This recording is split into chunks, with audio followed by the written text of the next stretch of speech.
혹시 주택 청약하고 있어? 당연하지. 든 지도 꽤 됐어. 그래? 얼마씩 하는데? 2만 원씩 하지 많이 할 필요 없다던데.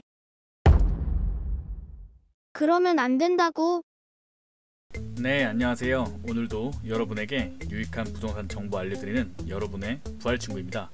앞선 대화에서 왜 청약통장을 2만원씩 넣으면 안 된다 했을까요? 그냥 지역 예치금만 채우면 되지 않나요?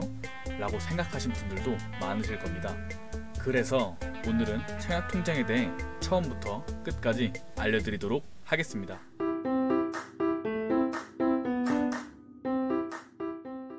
청약통장은 활용하기에 따라 수억 원 이상의 시세 차익을 볼 수 있는 만큼 매우 중요한 재테크 수단입니다. 그렇기 때문에 이러한 청약통장에 대해 먼저 알고 계셔야겠죠? 청약통장이 지금은 주택청약 종합저축만 가입이 가능하지만 기존에는 청약저축, 청약예금, 청약적금을 가입할 수가 있었는데요.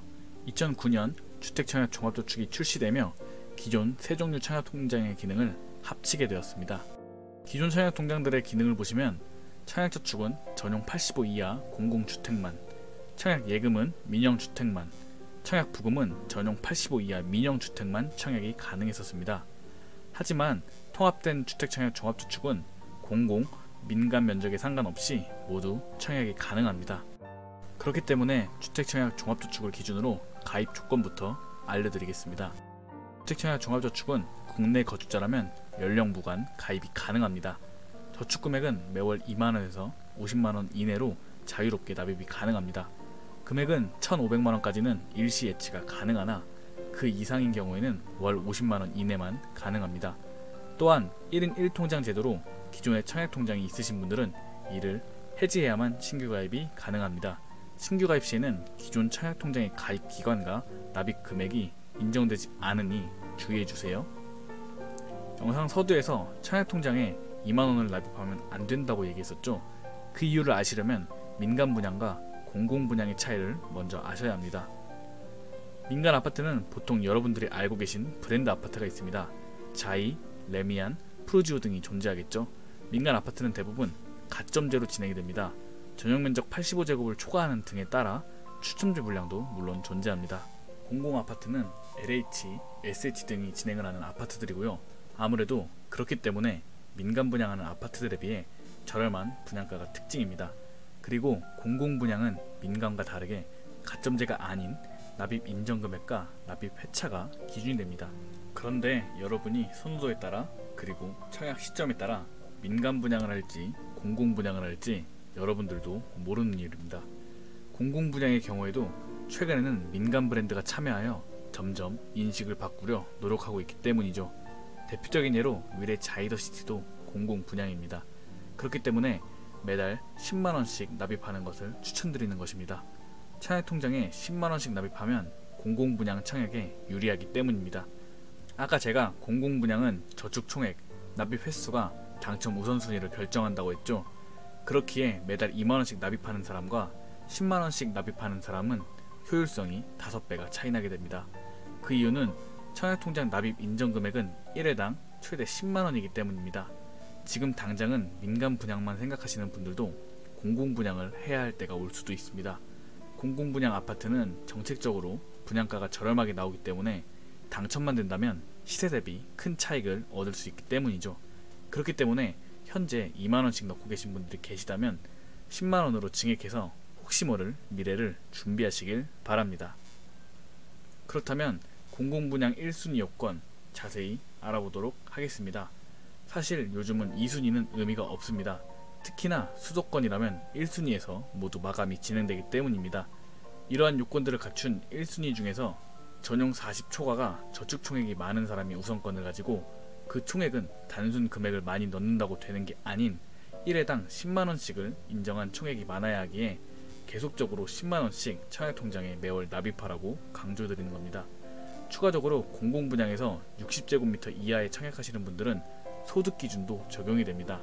전년도 도시근로자 월평균 소득의 100% 이하를 충족하셔야 하며 공공분양 중에서도 전용 60 초과 물량은 소득기준이 없습니다. 그렇다면 민간분양은 아까 가점제로 진행된다 했는데 1순위 요건이 어떻게 될까요? 민간분양은 기관과 지역별 예치금 조건을 충족하셔야 합니다. 이렇게 나와 있는 지역별 예치금을 입주자 모집 공고일 이전까지 충족을 해주셔야 합니다. 이것도 마찬가지로 청약통장에 꾸준히 납입을 진행하셨다면 갑자기 목돈을 넣어야 하는 일은 없겠죠. 여기에 주의할 점도 있습니다. 청약 예치금은 거주지 기준일까요? 아니면 청약지 기준일까요? 많은 분들이 헷갈려 하시는데 정답부터 말씀드리면 내가 사는 거주지 주소 기준입니다. 여러분이 만약 서울에 청약을 하시더라도 경기도에 거주하신다면 경기도 해당 지역에 예치금을 충족하시면 되는 겁니다.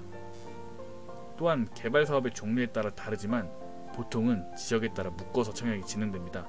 예를 들면 광교 신도시에 분양을 진행한다 했을 때 수원 당해가 50%, 경기도에서 30%, 서울 20% 이런 식으로 분양을 진행하기도 한다는 것입니다.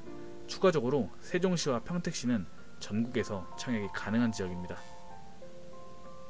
민간 분양은 1순위 요건을 마치셨으면 이제 드디어 경쟁, 가점제입니다. 이러한 가점 계산은 청약홈에서도 손쉽게 계산이 가능합니다.